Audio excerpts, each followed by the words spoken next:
When you stop talking to a man, something very interesting happens. And a lot of women don't understand this part. They think silence is weakness. They think if they don't call, don't text, don't explain, they're losing power. But let me tell you something, silence don't make a man forget you. Silence makes a man think, and thinking is dangerous for a man who already caught feelings. When you stop talking to a man, the very first thing that happens is not anger, not relief, and not even confidence. It's curiosity. And curiosity is powerful because it wakes up a man's ego. See, men are wired to notice patterns. When something becomes consistent, they stop questioning it. Your voice, your messages, your presence became part of his normal. He didn't have to think about it anymore because it was always there. And the moment that pattern breaks, his mind starts asking questions he wasn't prepared to answer. At first, he tells himself it's nothing. He says you're just busy, or you'll reach out later. His ego convinces him he still has control. But hours pass, then a day, maybe two, and that silence starts feeling different. Because now he realizes you didn't announce your exit. You didn't explain. You didn't beg. You just stopped. And when a woman goes quiet without drama, a man feels that shift deep in his chest, even if he won't admit it out loud. That silence creates a gap, and men hate gaps they can't fill. His ego starts working overtime trying to protect him. He wonders, why isn't she calling? Why isn't she asking where I am? Why isn't she reacting? Because reactions are how he measures his importance. When you stop reacting, you stop feeding his sense of control, and now curiosity turns into concern. He starts checking his phone more than he wants to admit, not because he expects a message, but because part of him hopes he's wrong. He reads old conversations. He remembers how available you were, how present you were, how much energy you gave. And suddenly, he notices how quiet things are without you. That's when his ego gets uncomfortable. Because ego likes attention, even when it pretends not to care. What really shakes him is realizing that your silence isn't empty. It feels intentional. And intentional silence tells a man, I chose myself. That's not something he can brush off easily. Because if you chose yourself, that means he wasn't enough to keep you talking.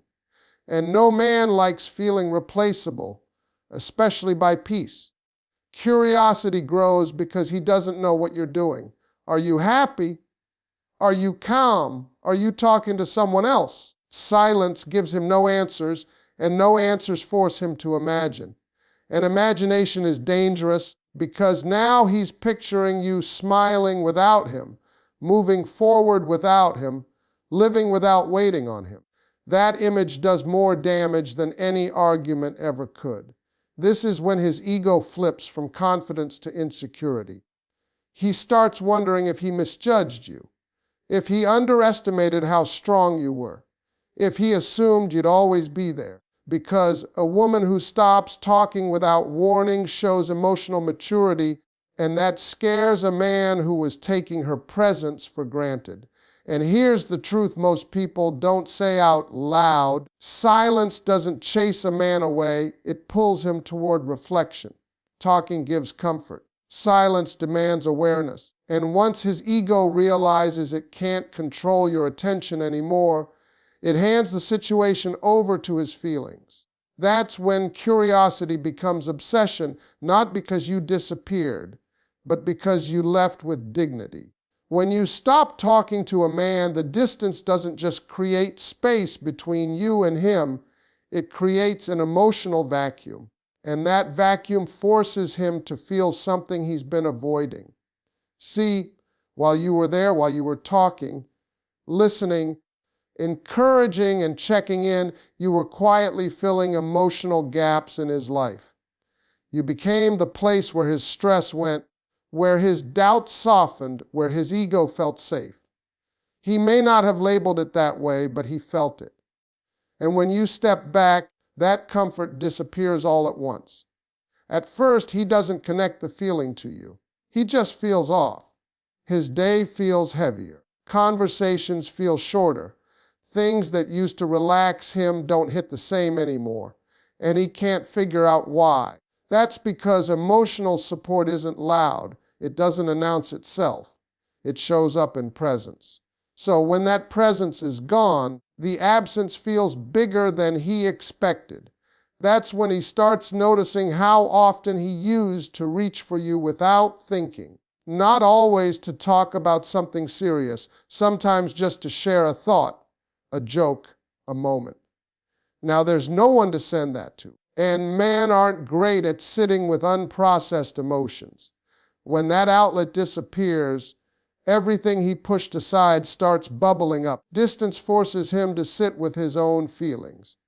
The stress he used to vent, the frustrations he used to laugh off with you, the loneliness he never admitted because you made it feel manageable. Now he has to face it alone, and that's uncomfortable, because being alone with your emotions exposes what you've been avoiding. He begins to realize that you weren't just talking to pass time. You were providing emotional stability. You were making his life easier without asking for credit. And when something makes your life easier, you don't notice it until it's gone. That's when regret creeps in. Not loud regret, but quiet reflection. The kind that shows up late at night when distractions fade. He starts replaying moments where you showed up for him and he didn't show up the same way. He remembers times you listened and he brushed things off. Times you gave patience and he gave excuses. And the distance magnifies those memories, because now there's no new interaction to distract him from the past. What really gets him is realizing the gap you left can't be filled easily. Friends don't replace emotional intimacy. Distractions don't replace understanding, and pride won't replace connection. So he feels the weight of that loss in small, everyday moments. A song reminds him of you. A quiet moment makes him think of your voice. A problem makes him wish he could talk to you. Distance doesn't make him forget. It makes him aware. Aware of how much emotional labor you carried. Aware of how much energy you poured in. Aware that you added value to his life in ways he didn't fully appreciate at the time. And awareness is painful when it comes too late. That emotional gap keeps growing the longer the silence lasts. And the more he feels it, the more he understands that what he lost wasn't just conversation. It was connection. It was comfort. It was someone who made him feel seen. And that realization changes the way he looks at you, even if he never says it out loud. When you stop talking to a man, his mind doesn't go quiet the way yours might. Instead, it starts running backward. He begins replaying moments he once brushed past, conversations he half listened to, and efforts you made that he assumed would always be there. At the time, those moments felt ordinary to him because consistency can disguise value.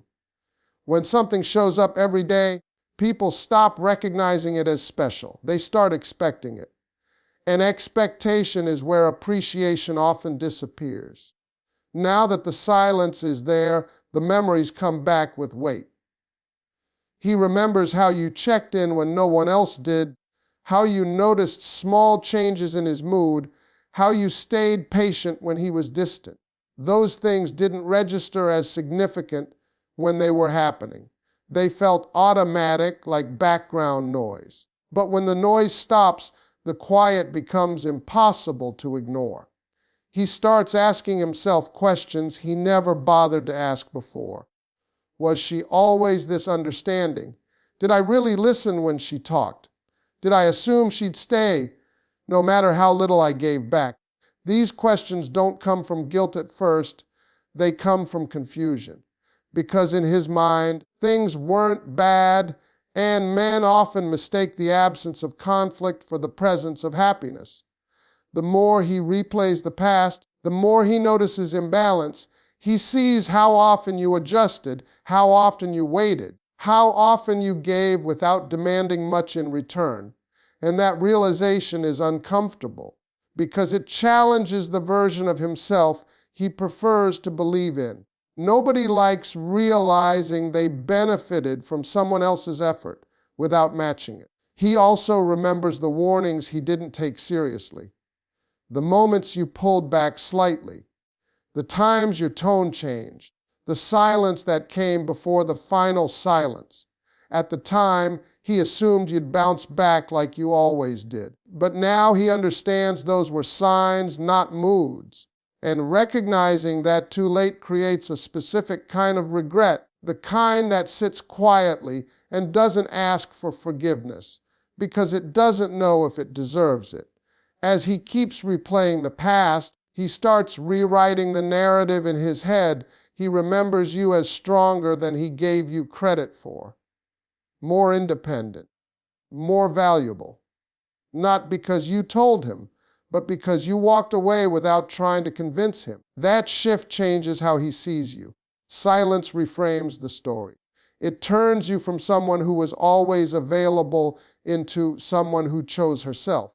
What really stays with him is the realization that he took your presence for granted. Not intentionally, but comfortably. And comfort can be dangerous when it leads to complacency. He thought time was on his side. He thought there would always be another conversation, another chance, another day. And silence takes away the illusion of endless time. Now, every memory feels sharper. Every laugh feels more meaningful. Every moment feels like something he should have protected instead of assumed. And even if he never reaches out, even if pride keeps him quiet, those memories don't disappear. They settle in his mind, reshaping how he understands what happened.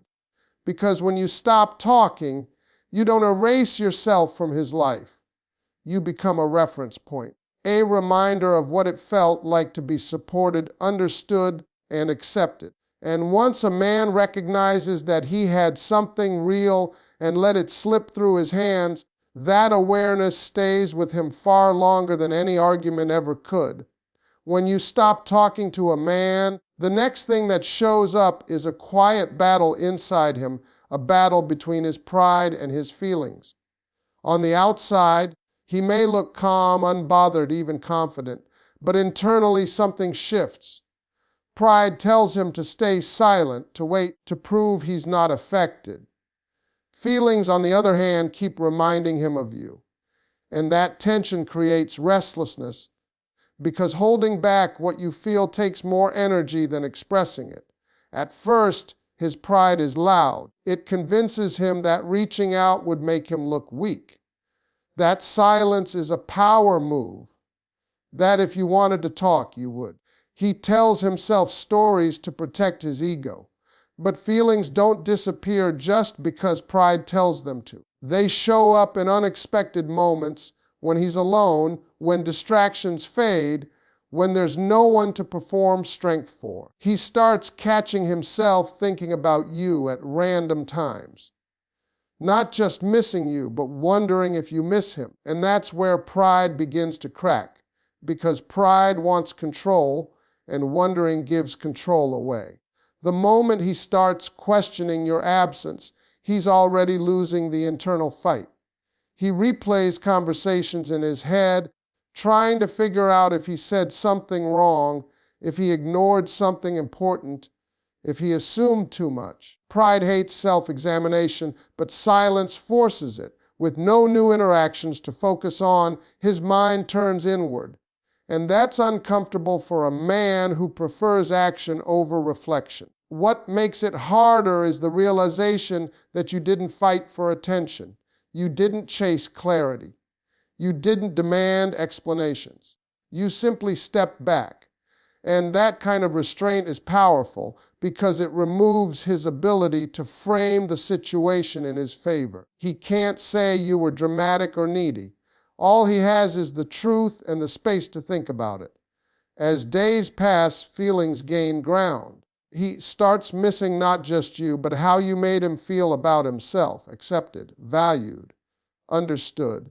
Pride can't replace that. No amount of pretending can fill that gap, and slowly the desire to reach out grows stronger than the fear of looking vulnerable. But before he reaches that point, there's resistance.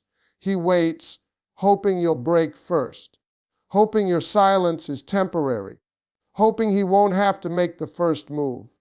That waiting is where anxiety lies, because every day you don't reach out confirms that your silence is a choice, not an accident.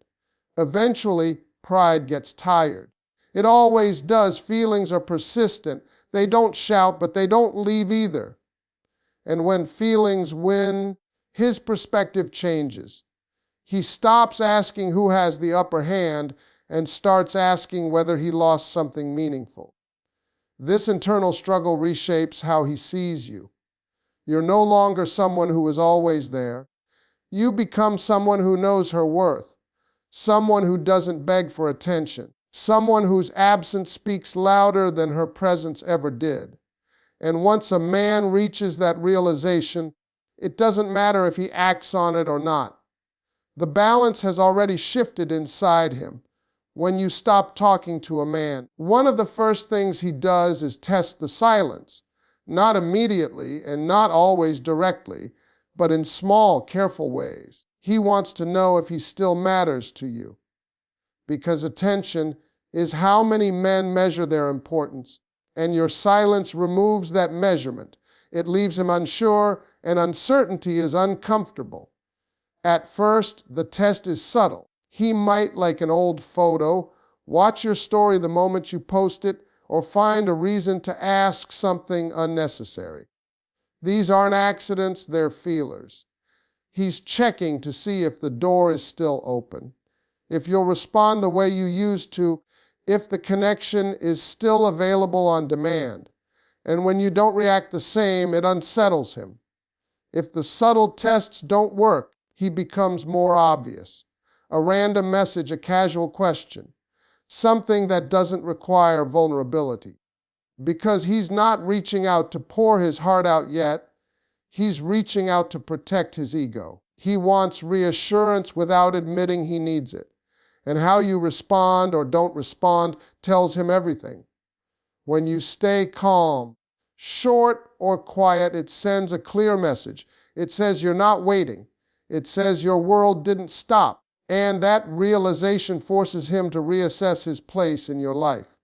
Because if you can be okay without him, then his influence wasn't as strong as he thought. And that challenges his sense of importance. He starts questioning himself. Did I matter to her the way I thought I did? Did she move on that easily? Was I just someone she tolerated instead of someone she needed? These questions sting because they touch his identity. Men often tie their worth to how irreplaceable they feel. Silence makes everything feel replaceable. As he tests the silence, he also tests himself. He wonders how long he can go without reaching out. He tells himself it's a game of patience. But the truth is, the longer the silence lasts, the more it confirms that you chose distance for a reason. And that reason becomes harder to ignore. What really shifts things is when he realizes you're not using silence as a tactic. You're not trying to get a reaction. You're simply living your life. That's when his tests lose their power, because you're not playing. And when one person stops playing, the entire dynamic changes. He notices that he can't control the outcome anymore. He can't predict your responses. He can't rely on your emotional availability. And that loss of control is deeply unsettling, because control gave him comfort. It made him feel secure. Silence takes that away. By the time he finishes testing the silence, he understands something important. Either he steps up and communicates with intention, or he fades out completely, because half effort doesn't work anymore. And even if he never says it out loud, your silence taught him that access to you is not guaranteed. When you stop talking to a man, everything eventually comes down to a moment of truth. Because silence doesn't just change the dynamic, it exposes character. After the curiosity, the missing, the pride battles, the testing, there comes a point where he has to decide what kind of man he is going to be. And that decision is not based on what he says, it's based on what he does next. Some men, when faced with silence, finally slow down enough to see clearly. They realize you weren't being difficult. You were being patient. You weren't asking for too much. You were asking for consistency. And they see that losing access to you wasn't random, it was earned. That realization can be uncomfortable, but for the right man, discomfort becomes motivation. He understands that if he wants you back in his life, he can't come back the same way he left. This is when effort changes. Not just words, not just apologies, but behavior. He starts showing up with intention. He communicates clearly. He listens instead of defending. He understands that silence raised the standard, and if he wants to be part of your world again, he has to meet it. This man grows because silence forced him to confront himself. But not every man does that. For some, silence feels like rejection instead of reflection. Instead of asking what they could do better, they tell themselves it wasn't that serious. They minimize the connection to protect their ego. They convince themselves you are replaceable, not because it's true, but because admitting otherwise would require accountability. And accountability is heavy for someone who never planned to carry it. These men slowly disappear, not dramatically, not loudly. They fade, they stop checking, they stop testing, they stop trying, and in doing so, they reveal something important. They were only comfortable when access to you was easy. When effort was required, they opted out. Silence didn't push them away. It showed you who they already were. What's powerful about this stage is that you don't have to do anything. You don't have to explain. You don't have to convince. Your absence already answered the question. A man who values you will feel the weight of losing you and respond with growth. A man who doesn't will feel the weight and choose avoidance. And here's the part most women don't realize. Either outcome is a win, because if he rises, you gain clarity and change. If he removes himself, you gain peace and truth. Silence doesn't gamble with your heart, it protects it. What happens next also changes how he sees you permanently. Even if he steps away, he doesn't forget the lesson. He remembers that you didn't chase him. You didn't argue your worth. You didn't beg to be chosen. You chose yourself. And that image stays with him because it challenges the narrative he may have had about you being always available. For the man who rises, your silence becomes the moment he learned what he almost lost. For the man who leaves, your silence becomes the moment he realized too late that not every woman waits forever. Either way, the power shifts, not in a loud, aggressive way, but in a quiet, undeniable one. Silence teaches boundaries without saying a word. It shows that love doesn't mean tolerance and connection doesn't mean self-abandonment. It makes it clear that access to you requires effort, respect, and emotional maturity. And when a man understands that, he either steps into alignment with your standards or steps out of your path completely. That's why stopping communication is not about manipulation. It's about alignment. It's about allowing a man to meet you where you are without dragging him there. Because the man meant for you won't be confused by your silence. He'll be corrected by it.